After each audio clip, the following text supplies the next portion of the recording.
Ju përshëndes të gjithëve, do jemi së bashku në këtë edicion informativ me mua Erni Daluzi. Më shumë investime në buqësi dhe letësi fiskale. Kryeministri Edi Rama gjatë një takimi me fermerët të Krutjes në Lushnjë ka theksuar mbështetje të vazhdueshme për këtë sektor, duke u ndalur edhe të rrisit e skemës së re subvencionuese. Kryeministri Edi Rama zhvilloi sot një bashkëbisedim me fermerët e Krutjes në Lushnjë mbi rritjen e investimeve në bujqësi, lehtësitë e reja fiskale, si dhe rrisitë e skemës së re kombëtare për mbështetjen e këtij sektori. Vetëm duke u bashkuar, secili fiton 30% më shumë. Është llogari e bërë. Vetëm në prodhim, bashk në shitje. Secili ka tokën e vet, por ama kur del në treg bashk, krijon mas, krijon fuqi negocimi për çmimin, krijon garanci dhe krijon qëndrueshmëri. Drejtuesja politike e Partisë Socialiste të Qarkut Fier dhe deputete Belinda Balluku tha se falpunës së fermerëve, por edhe mbështetjes me subvencione të qeverisë, janë rritur investimet. Kemi zgjedhur këtë ferm kryeministër pasi dy burra me eksperiencë të ndryshme në jetë, siç është Erion Bufasi dhe Afrim Çela, kanë vendosur të bashkojnë forcat. Erioni e ka nisur vetëm me 2 dynym dhe sot ka 30 dynym, ose ndryshe 3 hektar, dhe së bashku me Afrimin bëjmë 5 hektar në total. Ministri i Bujqësisë dhe Zhvillimit Rural Anti Salla deklaroi se rritja e prodhimit bujqësor dhe forcimi i mbështetjes për fermerët mbeten prioritet kryesor. Dua të theksoj këtu mbështetjen e cilët ne ulim koston për çdo sipërfaqe të mbjellë. Nëse deri vitin e kaluar kemi marrë një masë e cila deri në 2025 300.000 lekë të vjetra në sipërfaqe të mbjella me 1.5 hektar, siç e kemi dhënë dhe shembull të tjerë për naftën, kjo arrihet që këtë vit vetëm me faturimin i cili ne kryejm 10% të faturimit që ne duhet i paraqisim tek tatimet çdo 6 muaj për të marrë këstet të cilët ne do t'i vlerësonim shumë nëse ju do t'i mblidhni dhe t'jeni të formalizuar. Ndërsa Ministri i Financave Petrit Malaj theksoi se buxheti për bujqësinë është pesëfishuar gjatë qeverisjes së mazhorancës socialiste. Si mund të thuaj që nuk është bërë mjaftueshëm për bujqësinë, kur kemi trefishuar sipërfaqen e serave. Dhe për vitin 2026, modeli që qeveria po tenton të ndërtojë është një model i cili do të mbështesi drejt për drejt fermerët. Vetëm për këtë vit, neve kemi parashikuar rreth 31 milion euro subvencione.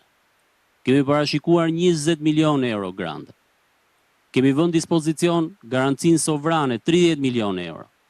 Garanci e cila mund përdoret nga gjithë ju fermerët, mund përdoret për kredit buta, kredi të cilat mund merren me 2%, ku shteti garanton 70% të vlerës së kredisë. Në fund të takimit është theksuar se financimi dhe mbështetja synojnë të nxisin pikërisht bashkëpunimin mes fermerëve, duke mbështetur ata që kërkojnë të rriten, të forcohen dhe të zhvillojnë jo vetëm prodhimin, por edhe përpunimin përmes projekteve konkrete. Në Berat pritet të hapet një pikë e re promovimi për vajin e ullirit. Projekti përfshin edhe ngritjen e një laboratori ekselencë për vlerësimin e cilësisë së vajit vendas. Nisma synon të rrisë vlerën dhe konkurrëshmërinë e prodhimit vendas.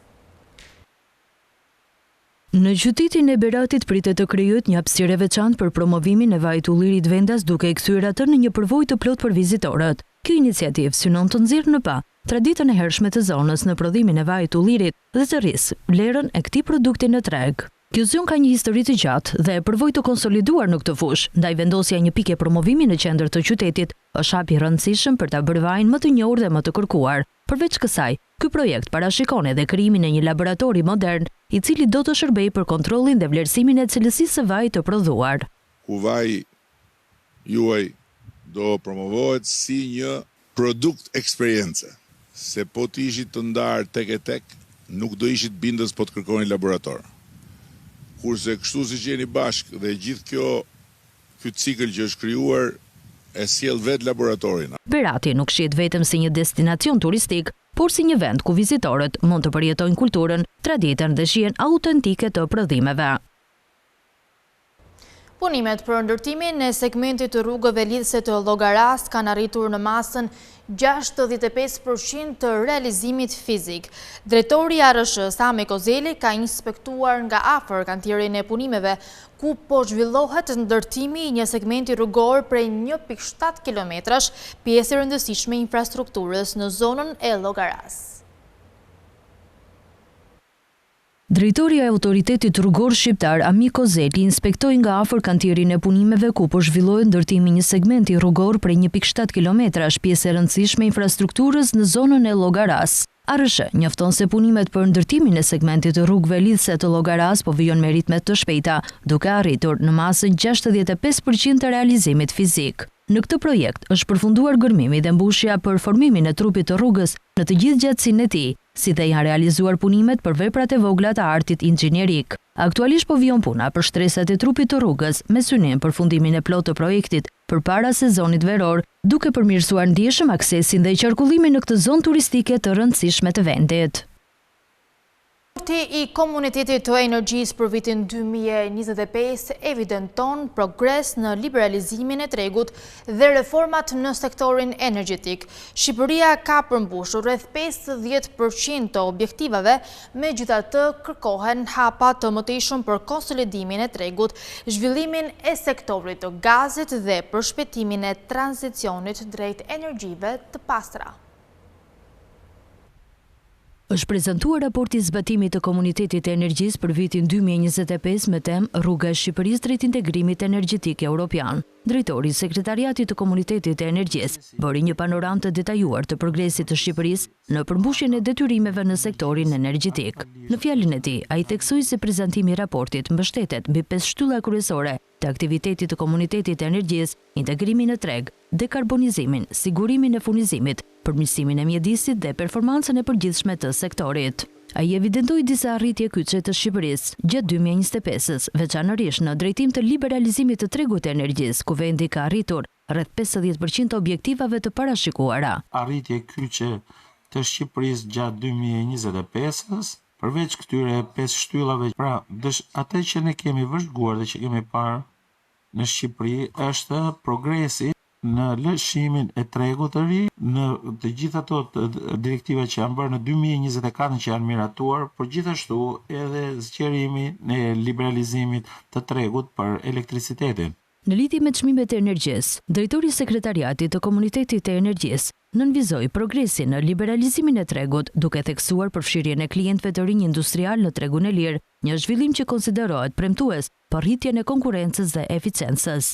Në lidhje me çmimet e energjisë, u vlerësua pavarësisht sfidave çmimet e pajisjeve elektrike në Shqipëri gjatë 2025-s, të cilat sipas tij kanë qenë në nivele mesatar të Bashkimit Evropian. Gjithashtu, çmimet për konsumatorët industrial kanë mbetur të moderuara dhe konkurruese në raport me vendet e BE-s. Shqipëria të jetë përsëri një lidere e Komunitetit të Energjisë dhe vendit të performojë në dekarbonizimin, në energjinë, në krijimin e furnizimeve, dhe besoj që do të kemi shumë përgjegjësi për Parlamentin për sa i përket pjesës së miratimit të legjislacionit të ri.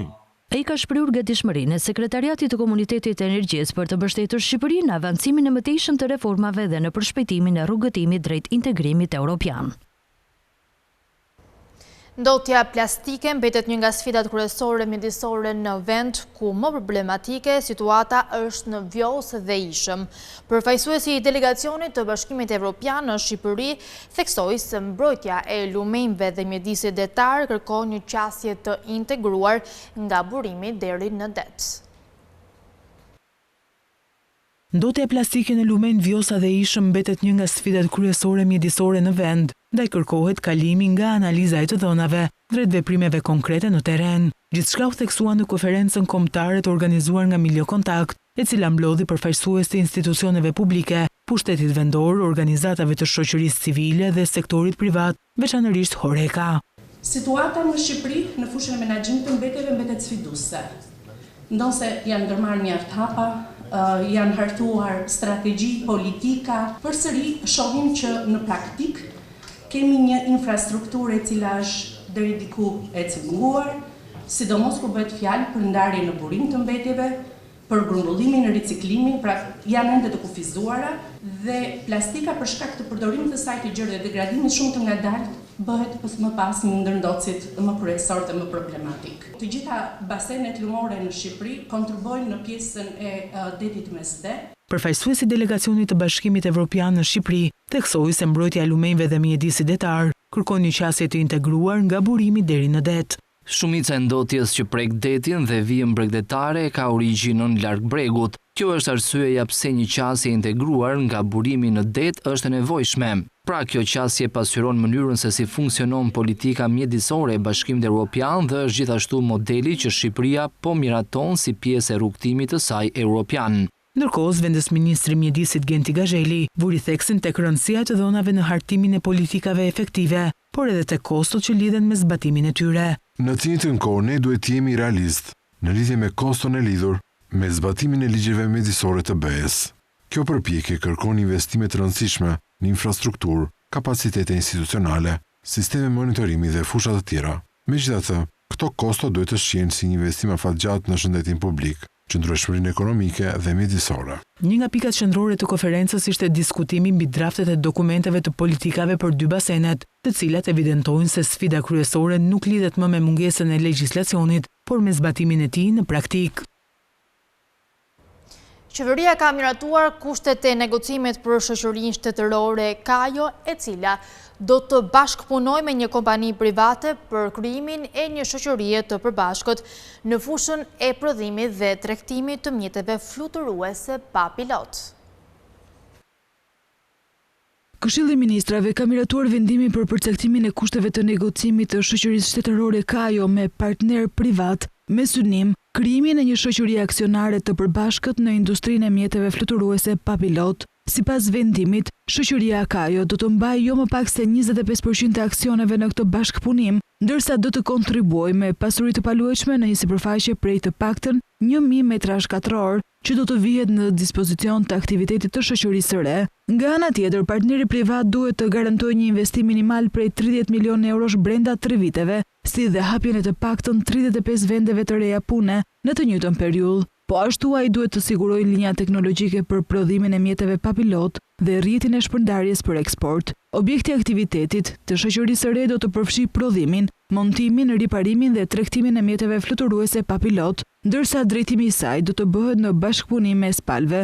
Administratori do të zgjidhet me dakordësi të Kajos, ndërsa të paktën 30% e strukturave drejtuese do të emërohen nga pala shtetërore. Vendimi parashikon gjithashtu të drejtën e vetos për shoqërinë shtetërore Kajo në çështje të caktuara, si dhe garantimin e sigurisë fizike të personelit dhe infrastrukturës nga forcat e armatosura. Ky zhvillim vjen në kuadër të ligjit për krijimin e shoqërisë shtetërore për prodhimin dhe tregtimin e pajisjeve dhe teknologjive ushtarake, duke synuar rritjen e kapaciteteve prodhuese dhe teknologjike në vend.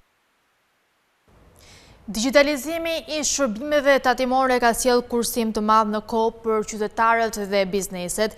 Vetëm gjatë marsit 2026 janë kursyer rreth 415.000 orë, duke përmirësuar ndjeshëm efikasitetin dhe qasjen në shërbime.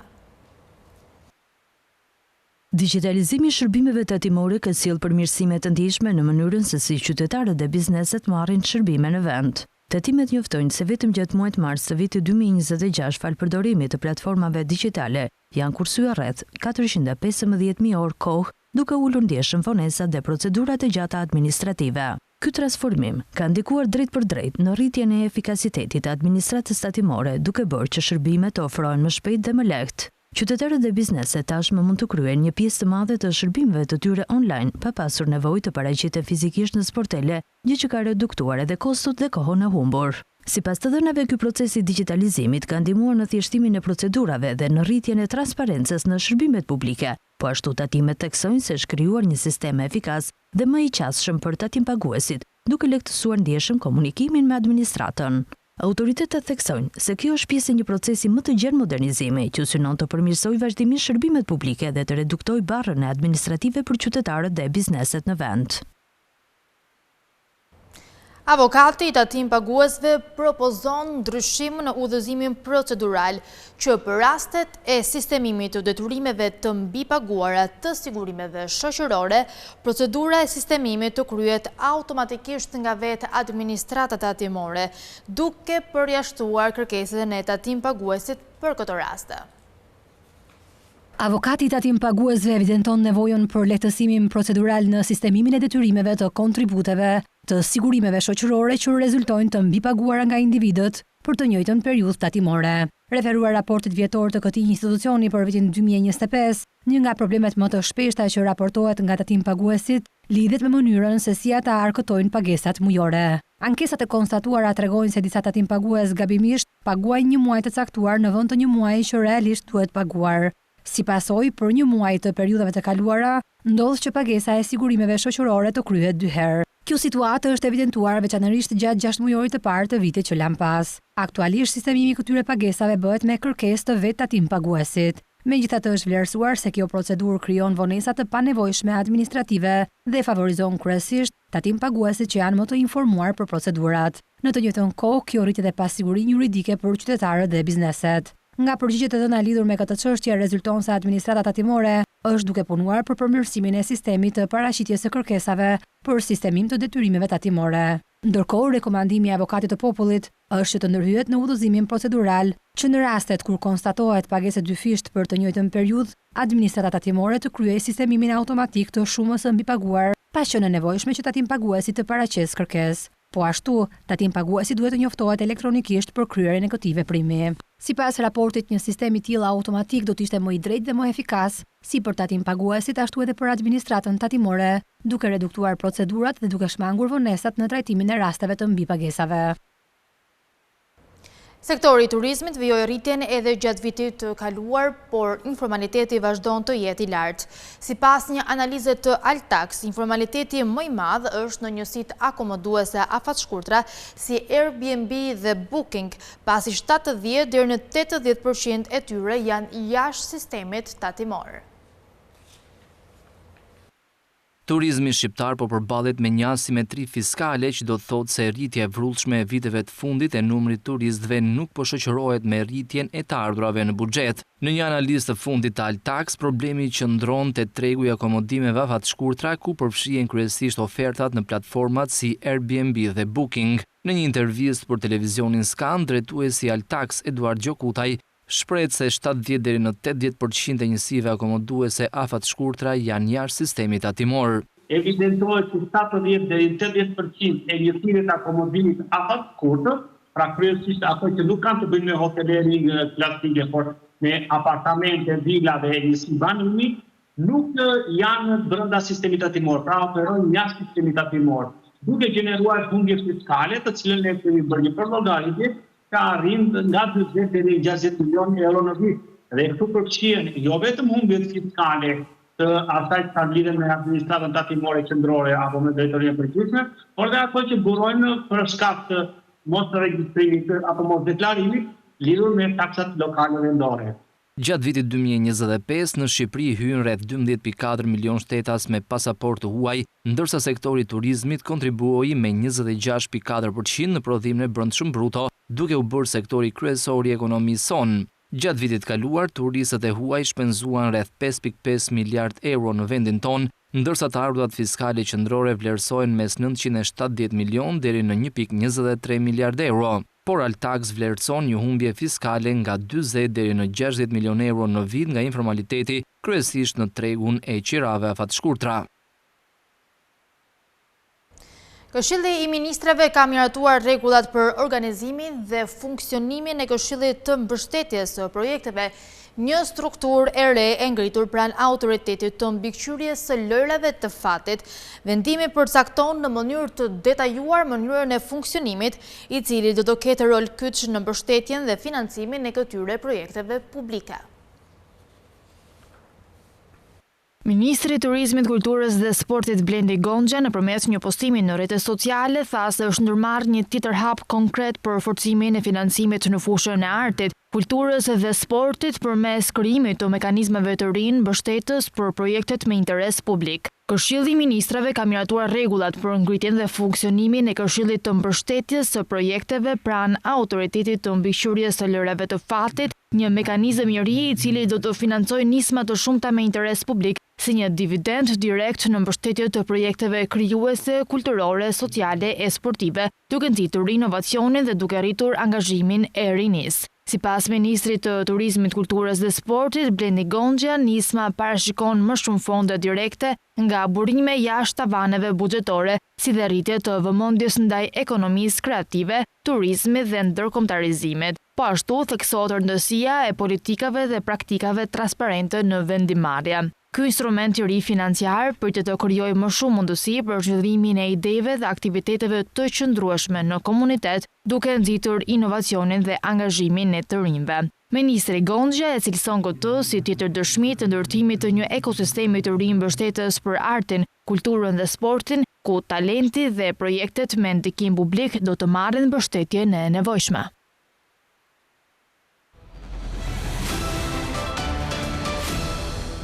Kosova ka miratuar të gjitha marrëveshjet ndërkombëtare në rendin e ditës pa asnjë vot kundër apo abstenim.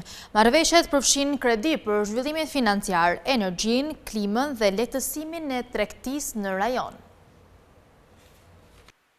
Kuvendi i Kosovës ka miratuar të gjitha marrëveshjet ndërkombëtare të parashikuara në rendin e ditës, duke i dhënë dritën jeshile disa projektligjeve të rëndësishme financiare, me 81 vota pro dhe pa asnjë kundërshtim apo abstenim. Deputetët votuan projektligjin për ratifikimin e marrëveshjes së kredisë mes Republikës së Kosovës dhe Agjencisë Franceze për Zhvillim. Kjo marrëveshje lidhet me një program kredie të bazuar në politika zhvillimore.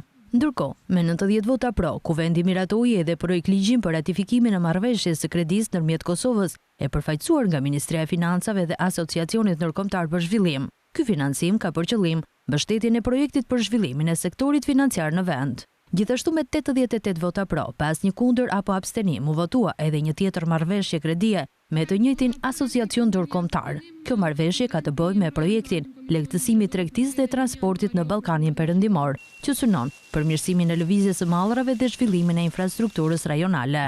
88 vota për, asnjë kundër, asnjë abstenim, konstatoj se kuvendi miratoi ligjin numër 10 L018 për ratifikimin e marrëveshjes së kredisë ndërmjet Republikës Kosovës përfaqësuar nga Në fund me 90 vota pro, deputetët miratuan edhe projektligjin për një marrëveshje kredie me institucionin gjerman KFV.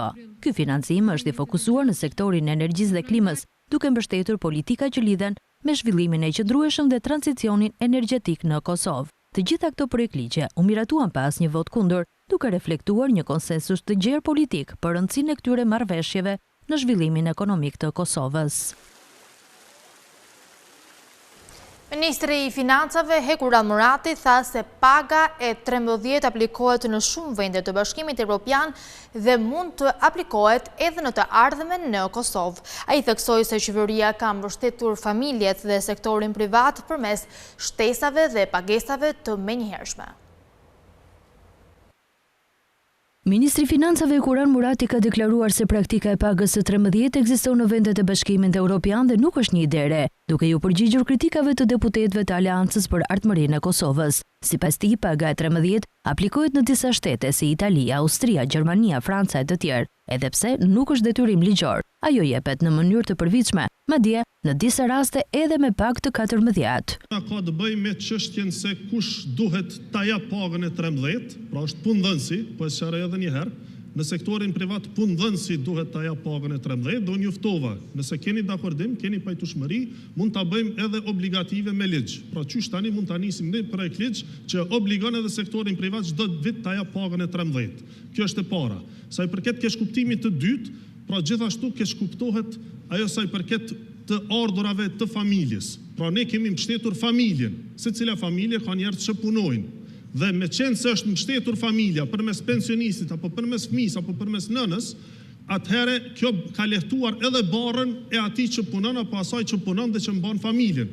Sepse një infuzion shtesë në fund të vitit prej 70 milion euro për të gjitha familjet në Republikën e Kosovës, patjetër që ka lehtuar barën. Mund t'i pyesni edhe vetë anëtarët e familjes se a e vlerësojnë apo jo këtë mbështetje që ka dhënë qeveria. Murati tha se gjatë muajit dhjetor të vitit të kaluar janë ndarë 70 milion euro si pagese me njëhershme për familjet dhe pensionistët.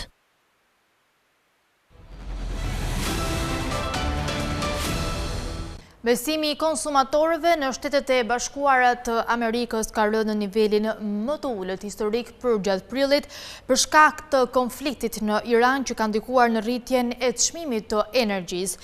Gjithashtu konsumatorët presin çmime më të larta në muajt në vijim. Besimi konsumator në Shtetet e Bashkuara ra në një nivel rekord të ulët gjatë muajit prill, ndërsa është shtuar frika për rritjen e çmimeve të energjisë dhe ndikimin e luftës në Iran, sipas një ankete të Universitetit të Michiganit. Indeksi kryesor i universitetit për ndjenjën e konsumatorit ra në 47.6 pikë, duke u reduktuar me 10.7% krahasuar me anketën e marsit dhe preku nivelin më të ulët regjistruar ndonjëherë. Edhe indekset për kushtet dhe pritshmëritë aktuale gjithashtu regjistruan rënje dyshifrore.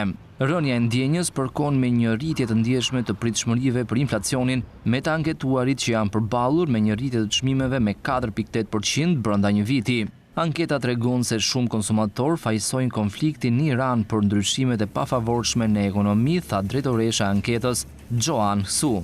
Megjithatë, ajo vuri në dukje se shumica e intervistave u kryen përpara armpushimit të 7 prillit, që do të thotë se anketa pasqyron kushtet gjatë muajit mars. Pritjet ekonomike ka të ngjartë përmirësohen pasi konsumatorët të fitojnë besimin se ndërprerjet e furnizimit që rrjedhin nga konflikti në Iran janë larguar dhe çmimet e karburanteve janë stabilizuar, tha ajo. Publikimi i anketës erdhi menjëherë pasi Byroja e Statistikave të Punës raportoi se indeksi i çmimeve të konsumit për të gjitha artikujt u rrit me 0.9% në mars, duke çuar normën vjetore të inflacionit në 3.3%. Pjesa më e madhe e rritjes së inflacionit u ndikua nga rritja e çmimeve të energjisë, ndërsa ushqimet ndryshuan minimalisht. Gjithashtu edhe pritshmëritë e fatgjata për inflacionin u rritën në 3.4% me një rritje mujore prej 0.2 pikë përqindje.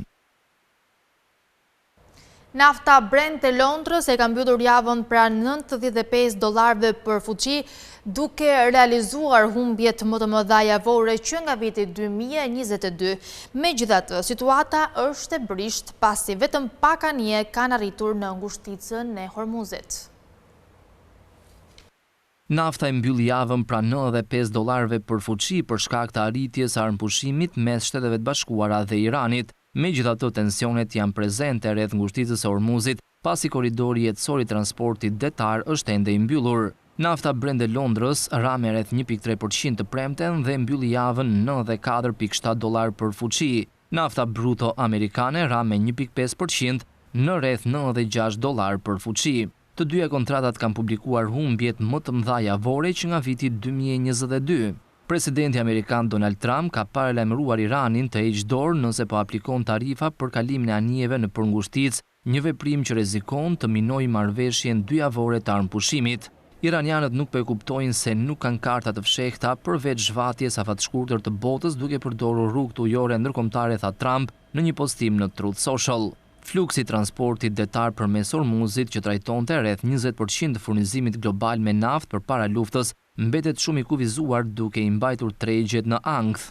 Raportet e së premtes treguan se shumica anijeve që kalonin në përngushticë ishin të lidhura me Iranin.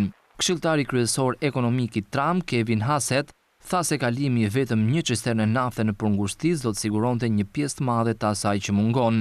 Adrian Beciri, drejtor ekzekutiv i Ducat Maritim, një firmë logjistike me selinë në Qipro, e specializuar në transportin e mallrave me shumicë, tha se ngushtica e Hormuzit mbetet praktikisht e mbyllur dhe qëndrimet e pronarëve të anijeve dhe operatorëve janë saktësisht të njëjta sot, siç kishin qenë në kulmin e konfliktit. Sinqerisht, situata është jashtëzakonisht kaotike, nuk ka asnjë mënyrë të njohur ose të përcaktuar për të kaluar tranzitin në përngushticën e Hormuzit. Madje nuk ka asnjë mënyrë të qartë për të kontaktuar iranianët se si ta bëjmë këtë, gjë që duket të jetë vetmja mënyrë për momentin, tha Beciri për CNBC.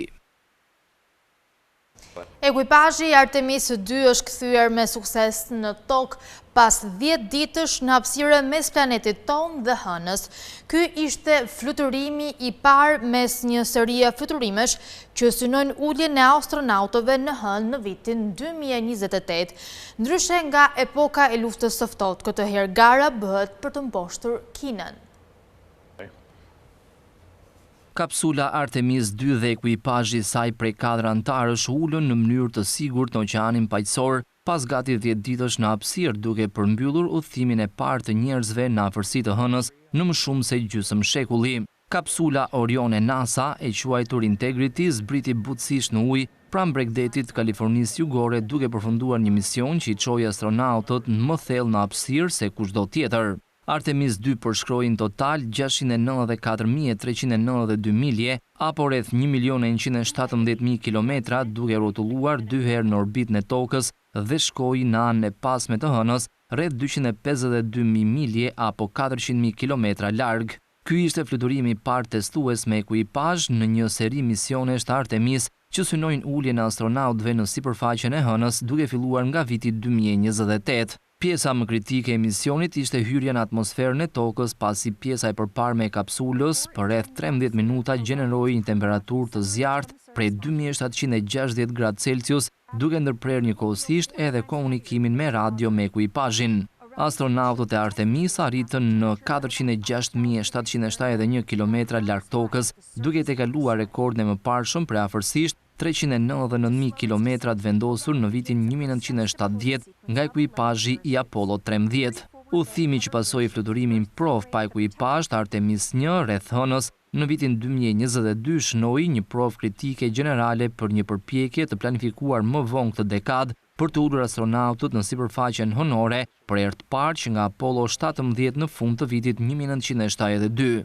Qëllimi final i programit Artemis është të krijojë një prani afatgjatë në hënë si një trampolin për eksplorimin e Marsit nga njeriu. Nëse bëjmë një krahasim me epokën e luftës së ftohtë të Apollos, misioni Artemis 2 është zhvilluar në një sfond trazirash politike dhe sociale, duke përfshirë konfliktin ushtarak të Amerikës në Iran, që ka rezultuar jo popullor në vend. Ndryshe nga epoka e Apollos, kur Shtetet e Bashkuara po garonin për të ulur astronautët në hënë përpara Bashkimit Sovjetik, programi Artemis po kërkon të mposhtë Kinën. Kemi mbërritur në fund të këtij edicioni informativ. Për më tepër informacione mund të klikoni në faqen tonë të internetit skantv.al, ku mund të gjeni gjithçka mbi ekonominë, bankat, sigurimet, tregjet financiare e të tjerë. Gjithashtu mund të na ndiqni edhe në rrjetet tona sociale si Facebook, Instagram, YouTube dhe LinkedIn. Faleminderit për vëmendjen, bashkë mirëpafshim.